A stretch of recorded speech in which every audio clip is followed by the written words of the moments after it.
right, guys. Now we get to talk about what I wanted to talk about. Let's get into a little VR talk. Virtual reality. VR. Virtual reality. Just VR. We love Ian. He would be welcome here anytime. Thank you. We love having him, but I'll be honest, there was a reason to bring him on specifically this week because Ian's one of my favorite voices talking about VR online. And we have a massive VR release on MetaQuest 3 and 3S, Batman Arkham Shadow. All three of us have been playing it. Christian borrowed a headset to get a chance to play it as a big Batman fan. Ian, you reviewed the game for Eurogamer. Correct. I love it so very much. I can't wait to talk about it. Let's get in. The Batman Arkham Shadow. What are your thoughts?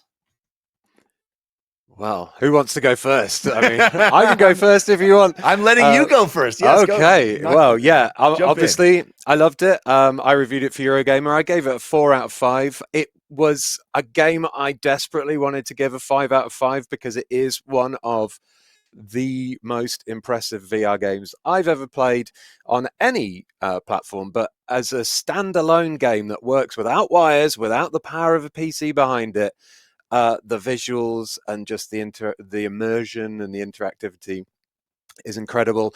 The reason I docked at a point is because perhaps it's a little bit too much for the headset, and I came across a wide variety of bugs, especially in the later portion of the game. It seemed like the bugs, the glitches, they ramped up the closer to the end, especially when you had more enemies attacking you at the same time. And that kind of that gave me a few bits of frustration. I remember having to completely restart the game at one point because during one of the very end battles against a load of different NPCs, one would just keep spawning up on a rafter and just jumping up and down, like flickering around, and it would only restarting the game rather than the checkpoint would fix it. So in terms of like the actual the robustness of the game, if there was like, you know, a couple more patches put out to polish it off, like this is a 5 out of 5 game. If you own a Quest 3 headset, what I said in my review was if you own a Quest headset, a Quest 3 or a Quest 3S, because it's exclusive to those, it is an essential part of your library. Like if you own that headset or either one of those headsets, you need it. This game really needs to be on the PlayStation VR2 as well. It needs to be on PC VR. It won't because of the meta money but put behind it. But this is a game that would turn someone who is, you know, a VR naysayer to like a champion of VR. I think it just does everything you need perfectly. If you are a Batman fan and you want to feel like Batman, you will feel like Batman in this game. If you are a fan of the Arkham Asylum series and you want another Arkham Asylum game, this fits in perfectly. It's sandwiched between Arkham Origins and Arkham Asylum, and it has so many Easter eggs and like nods to other games in the franchise. And you know, got returning voice actors and a new voice actor as well. They're all great. The motion capture's wonderful. And you know what? The best thing about VR as well, you get to see that motion capture right there. You're looking people in the eyes, like they come alive. There's these really cool bits where, like, you know, occasionally you get to shake someone's hand or you get to pass someone something. And sometimes these little interactions in VR games that maybe haven't had as much budget put into them could be a little bit, you know, a little bit wonky, a little bit juddery, but this sort of feels so smooth. It just, the amount of times I forgot that I was wearing my headset was incredible. I had to review this, like I didn't have very long to review it, and being in a VR headset for a long period of time can be tiresome on your head, your eyes, your general, you know, your body, because you're motion controlling. But it just flew by. I was just like in it. I was there. I was in Gotham, like I was in Blackgate Prison. It was great. Loved it. I agree. I mean, we're gonna get into the nitty gritty because I love this game so much. I think this is on my Mount Rushmore of VR games. Mm-hmm. With Lone Echo, Half-Life Alyx, Asgard's Wrath 2, and this. That's my Mount Rushmore. And I have a lot to say about it. I'm very excited, but I will start where you started, which is I too encountered a number of annoying bugs. I fell through the world at one point and just was falling forever, and Blackgate Prison went up. Okay, I half fell through the floor and then was vibrating along, which was quite fun. But yeah, again, yeah. I've also had hard crashes in the middle of a boss fight where I'm like, I finally got to the third stage of this boss. Wait, what happened? Oh no, that kind of situation. So it's a testament to how great everything else is in this game that isn't enough for me to hate it or be angry with it. Because in those situations where the game crashed and I was sweaty and this is like the fourth time I tried to beat this boss, and I'm just having right at the edge of my ability level, and then it crashes and like I have to start over from the beginning. Usually for me that's like, well, not playing this for the rest of the day, but for this game I jumped right back in. I'm like, I could do it. It just shows you how much fun it is. I have a lot to say, but Christian, I know you are both a huge Batman fan and a huge Arkham video game fan, and you borrowed a headset specifically to play this, which makes me happy no end. Tell me what you think of Batman Arkham Shadow. Yeah, my dog is also a big fan. I don't know if people will be able to hear her yelling about it, but she's back there going, Batman, Batman, just like really, really raging. I borrowed a headset. I would add Resident Evil 4 PlayStation VR 2 version to your Mount Rushmore, Jeff. Not the Quest version of Resident Evil 4, but the PlayStation. You can't have more than 4 on the Rushmore, though. That's the whole thing. I would replace Asgard's Wrath with Resident Evil 4. You haven't played Asgard's Wrath. I played like 2 hours of it, and it wasn't for me. The second one? You played 2 hours of the second one? Yeah, we talked about it on this show. All right. It gets way better. 2 hours is not enough. Anyway, Christian. Okay, go ahead. And so now that I've had a longer time with the headset here that a wonderful friend had let me borrow, I want to go back and kind of revise some of my initial impressions of the Quest 3. This was my first time setting it up in my own space and using it in different rooms in my space. That process is incredible. It is so easy to do. Color pass-through makes that so much more seamless than fumbling around through things. It feels like such a more premium headset compared to my PSVR 2, which feels like the plastic Fisher Price, just like in terms of the feel of it. It's also way lighter and for me, more comfortable. The headphones, I love the, just kind of the Halo headphone or whatever it is. Like you don't have to have earbuds in if you don't want, but you can if you do. I love all of that. Comfort is something that I find it extremely uncomfortable for long gameplay sessions, unfortunately. But I have the globular cluster strap for my PSVR 2 that has made that extremely comfortable. And for whatever reason, on the Quest 3, I've tried, getting moving the strap down a little bit more on the back of my head, like I did with my Quest 2, or my original Quest, sorry. But this one, for whatever reason, I have there's pressure on the top of my forehead.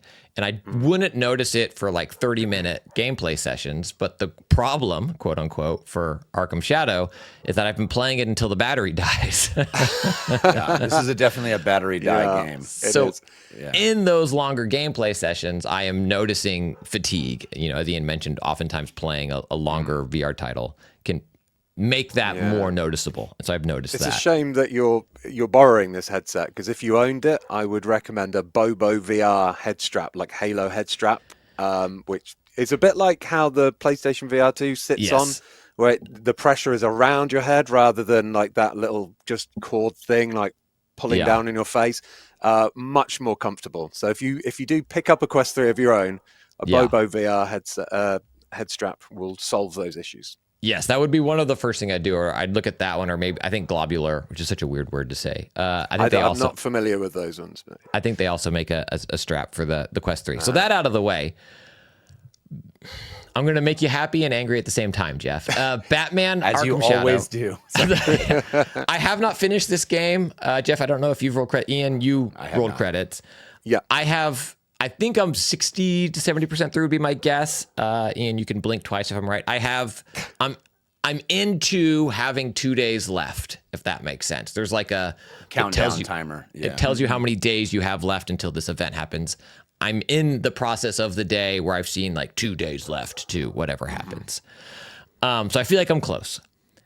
So I have not finished it, but I feel like I'm close. I also have not finished Half-Life Alyx. Dear listeners, I am still continuing to play that as I have my PC adapter now for my PSVR 2.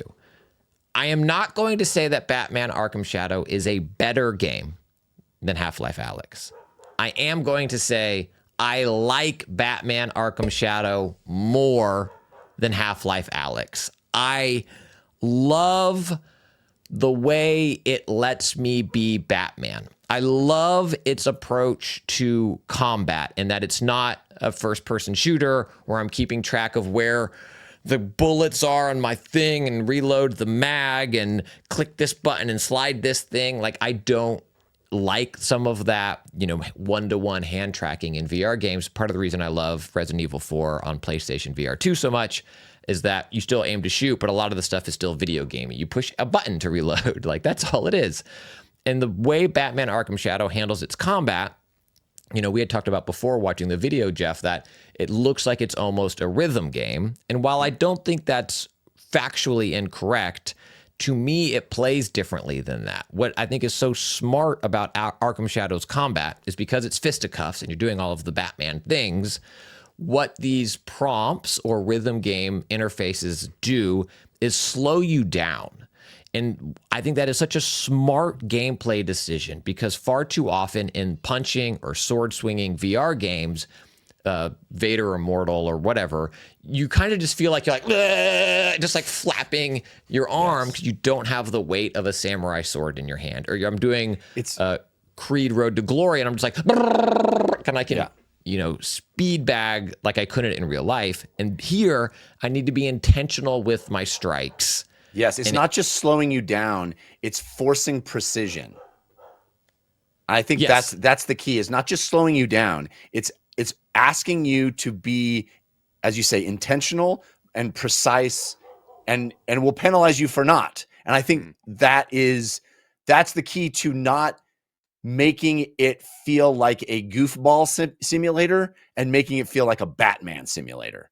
Because you're absolutely right that too often in these VR situations, you'll have some, online streamer just being like, look how little I can do. And it'll still think I'm doing the right thing. And it's so brilliant to actually force you to be involved, to force you to be intentional, to be specific, to be engaged as Batman. It's genius. Sorry, go ahead.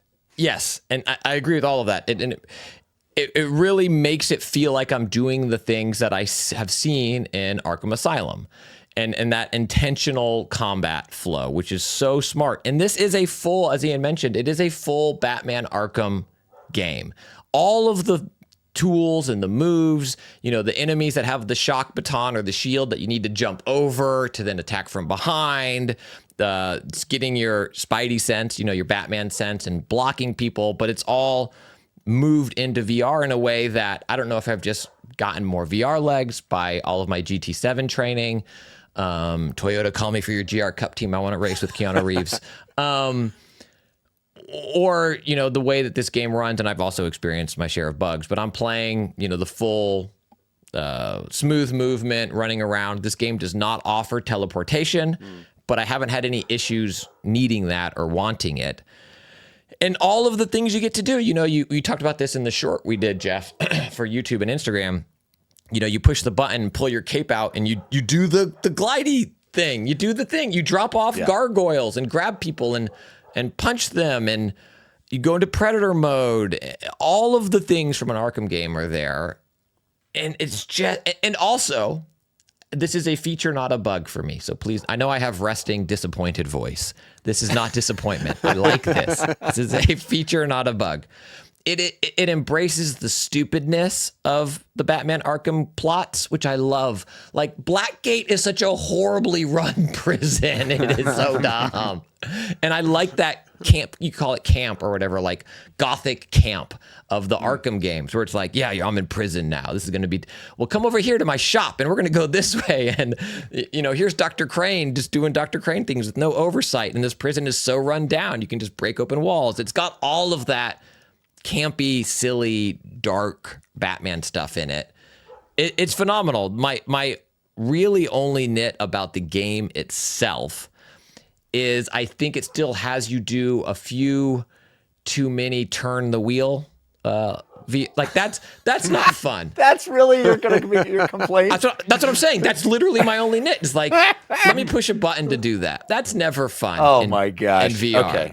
And so that's why this game's a home run. Well, that's what's fun in VR. Pulling levers, twisting things. No, it's fun in button. VR. Give me a button. Give me a button. That's a ridiculous statement. But my only nit with this game, other than the performance issues we already covered, is that it isn't also going to be released on PC VR, so that I could have high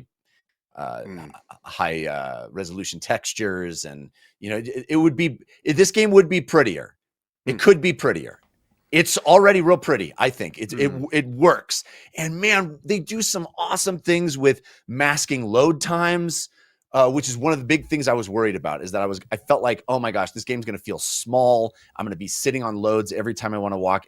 And yes, you kind of are, in that you sometimes have to wait for doors to open, but just the illusion of the waiting for the door to unlock and do its cool mechanism is enough to make me not frustrated with the load times. And it just feels like this game is never really making me wait for loads. And that's a good thing about VR, really, because you wait for a door to unlock in normal games where you're watching on screen, but in VR you're stood by that door and you can hear it clicking, and then when it starts unlocking, you can see the cogs go, and it's like, and you're like, I'm right there in front of a door. Yes, it's masking a loading screen in reality, but in virtual reality, that is a nice big chunky door with a mechanism that's warming up and getting ready to slide open. It's like, it's great. And also, 100% agree. Yes. Doors in Blackgate Prison take forever to load or open because Blackgate Prison is a junk heap. It is. Although, did you notice that in the sewers they have these big electronic doors? And so, I don't know, they must have put a lot of money into Gotham's infrastructure to get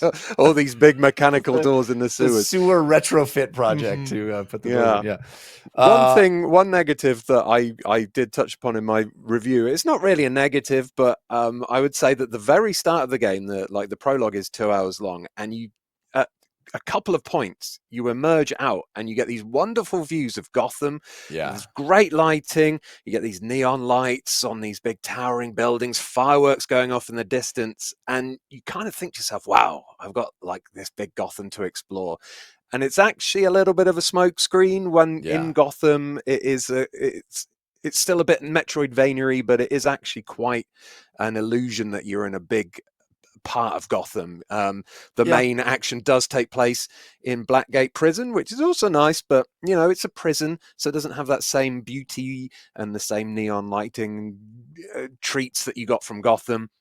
So it can, it's a kind of like it opens up with the lovely visuals, and even then, still the main game in Blackgate Prison, absolutely loved it. I likened it to Chronicles of Riddick, Escape from Butcher Bay, in the terms of you could race through, or you can spend your time in the prison chatting to people. It's not like a full-on action game. It's a in-sim light almost, and that really helps ground you in the world as well. But it was just, at first I was like, oh, we're gonna have the whole of Gotham, but I agree with that. I mean, Half-Life Alyx does similar things where it kind of presents the illusion of things being grand and explorable, and yet you're still on a sort of, get on this train, we're going to the big city. Oh, the train's derailed, take the sewers. Okay. But that's kind of where we are, right? With especially a standalone headset game. And with its constraints, it's extraordinary. I mean, if I had to go further into nits, I'm like,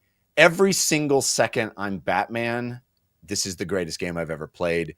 There's a lot of not being Batman. There's a lot of not being Batman, and that doesn't mean you're Bruce Wayne. But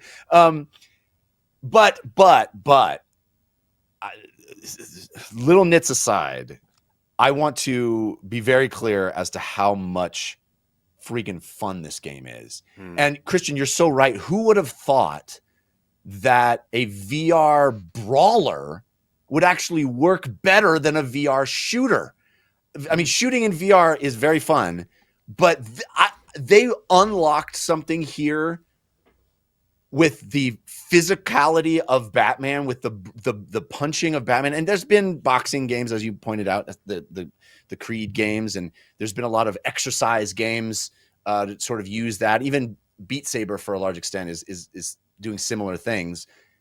But I can't express how much like Batman I feel. I mean, having the headset on kind of almost feels like having a cowl on your head, as you know, as I would expect a cowl to feel, a high-tech cowl to feel.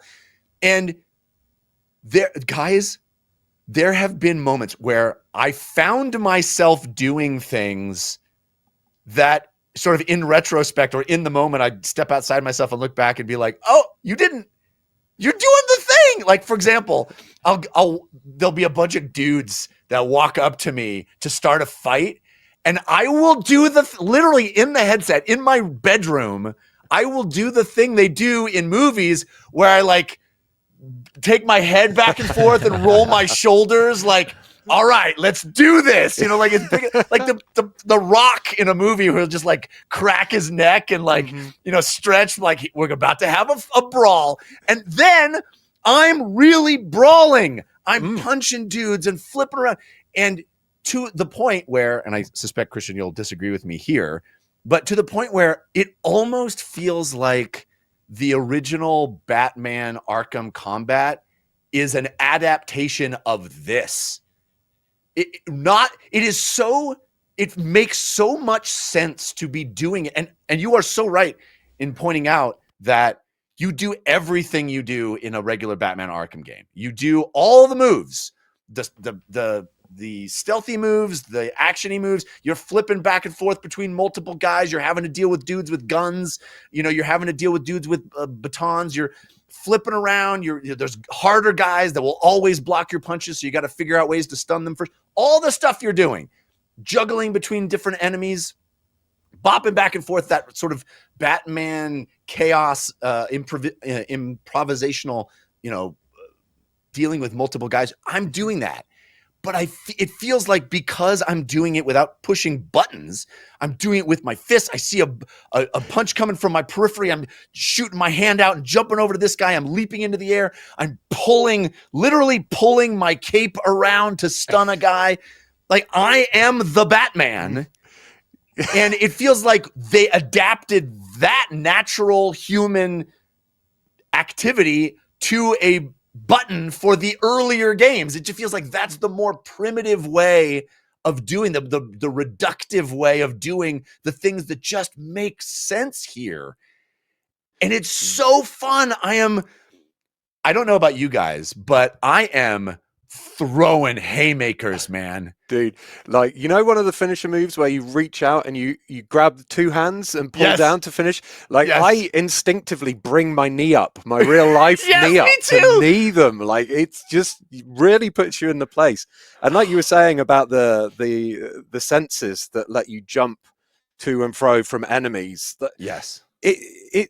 I've seen people saying that combat looks too fast. Does it make you feel sick? But it really doesn't. It's never. It's incredible how they've got the flow of the original Arkham games into this, like, you know, into VR, whether it is the slow down of the punching and the juggling of the enemies, or what, it just, the whole flow of the Arkham games and Rocksteady's combat that was one of the defining pillars of the original Arkham game. Like, it has been nailed in VR so well. They could have fumbled it, and it's and honestly, it's so good.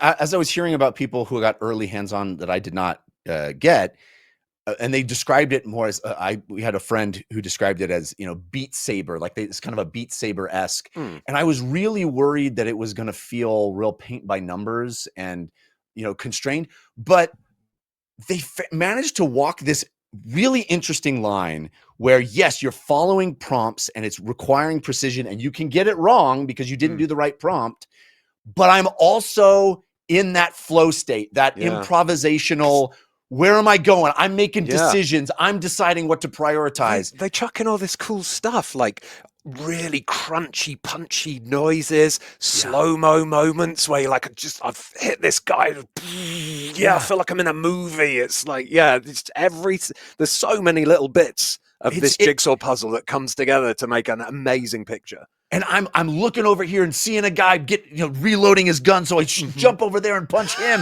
And then I'm looking over. I mean, there is no way to feel more like a superhero than like you are living the fantasy in as close a way as I have ever lived it. And that is extraordinarily fun from my perspective. And as Christian mentioned, just the not even in combat, just the, reaching up to your temple to turn on detective vision or pulling from both sides to unleash my bat cape, which makes me soar, from one ledge to another. Love seeing Batman's shadow below you on the ground as you're getting closer to the Ian, ground. don't you mean your shadow? Oh, yeah, of course. Sorry. I am Batman. It is so awesome to be the Batman. And yes, there are also these other sides to the game where you're talking to people and solving mysteries. Another thing that I love that they brought from the Arkham games that I think was my favorite part of those games in 2D and in 3D is even more fun is all of the hidden collectible stuff that you can discover. And this brilliant idea that they had of not only do you find a radio or a Rat King sculpture or something, these little collectibles, you find them and you destroy them. How do you destroy them? You physically break them, which is so satisfying. And all of them, just like in the previous games, are little puzzle moments, little how do I get there from here moments. I can see it. And some of the puzzles are so fun. You're climbing things and using gadgets to do stuff and going underneath a thing to get. It's so much more fun to be in VR and look around and see a thing up there and how do I get to it? This feels like and again, I may be overstating it for some, or at least one person in this conversation, but for me, this is the quintessential Batman Arkham game because it feels to me like you do all the same things, but when I do them in 2D, it's less than. It really is less than this. Those games are more beautiful. You're able to, do some things like, be in the Batmobile or soar around an open world that you don't get here. And boy, I hope they figure out a way to bring those things into a potential sequel for this game. But what you are doing so much of this game, the exploration, the story beats, the battles, the fighting, the being Batman is some of the most fun I have ever had in a video game. I just love it. What I think listening to you talk about the comment and my nit of turning the steam pipes, I think what makes this game such a success for me, and it really is hats off to Camouflage for figuring out how to make the Arkham game work in VR. Yeah. And not just abandoning parts of it, right? Like they could have just said, well, you don't do that stuff in our game, you know? Yeah. This is going to be like the Rocksteady VR game and you just stand and scan a thing or whatever, you know, and it's not. And I hear what you're saying. You do feel like Batman, but I think for me, what makes this game such a success is that Camouflage remembered that this is a video game. And it is in ways a video game. And I like that. I like that in VR. We talk about having VR games like Moss or Edge of Nowhere. Is that the Insomniac game? Yeah. Where it's a third person game, but you're still in VR. Like VR can be so many more things. It doesn't have to be true one-to-one representations of what I'm doing. And I think Camouflage is really smart with this game and how they adapted the gameplay. Where again, I think like turning the wheel to close the steam, that's a true one-to-one representation of what I'm doing, but that's not necessarily super fun. And in this game, the way you shoot your grappling hook is you just push a button. I don't have to put my arm up and line it up just right and actually aim the thing. But I am all the time doing that. Well, because of the immersion, but the game Yes. doesn't require it. And I think the same is true for combat. Ian mentioned, because of the immersion, he's doing the knee move as Batman is taking out these characters. I find myself doing that also. But again, it's not tracking necessarily true one-to-one movement. It's gamified, video gamified. The combat and so much of it where there are times where you have like 3 punches on somebody. And I think the way you would do it as a boxer would be like 1, 2, haymaker. You don't have to. You can go bop, bop, bop, like you're playing whack-a-mole, do it with one hand. But and the way you take down somebody, it shows you how to do it, right? There is and I mean this as a positive, there is a specific motion you need to do to initiate a takedown. Just like in the 2D versions of the game, you need to push a button at a right time to start the takedown. And you do that in VR, and I think that is so smart in how it makes it brings you more into the world by not saying like do whatever you want, like sweep their legs and like becoming too messy with trying to replicate true natural human movements for everything. It creates this video game experience in this fully immersed first-person world that I think coalesces this as an awesome video game. And far too often, especially early VR, forgot that. And it was like, no, pick up the nail, place the nail, use your hammer, and maybe fun initially. I feel like that forgets the fun of playing as Batman. I want to be Batman without the 37 steel plates in my body from getting the crap kicked out of me. And that's what Batman Arkham Shadow does, I think. You're right. It's something I mentioned in my review for Synapse. I don't know if you played Synapse, but you can use like Jedi skills. It's they capture this way to make you feel it's effortlessly cool. Like you're punching. So you're just generally punching circles and occasionally punching towards an arrow. Fairly effortless, but it feels so cool when it all comes together. Like once you're standing over a bunch of like hoodlums that you've knocked out, you're like, whoa, that was cool. And you're like, oh, so good. You're right. And the finish, having a guy on the ground and I can leap over and get on top of him and I do 5 punches and I'm just like, I am in my room just owning this guy. And the moments where the story beat will happen where you're holding a guy right in front of your face and then you're punching him to get information out of him. It's just like, it's incredible. Right up in their face as well. You're not watching it on the screen. You're there looking at it. You can almost smell their breath in your face. I've got to ask you two, actually. How did you play it? Did you both play stood up? Oh, yes. I don't know how you play this game sitting down. I don't know how. It's it's easy. They have it's again pretty effortless. You just, as soon as you load the game, it asks you to calibrate your height, and then everything is real world. I play all my VR sat down because I'm lazy, and also I have a bunch. Did you play this sitting down? Yeah, it was fine. Wow, yeah, I'm impressed. I am 100% physically engaged with this game. I am like, tell my kids, don't walk in on Daddy because he may punch them in the face inadvertently. I punched the wall.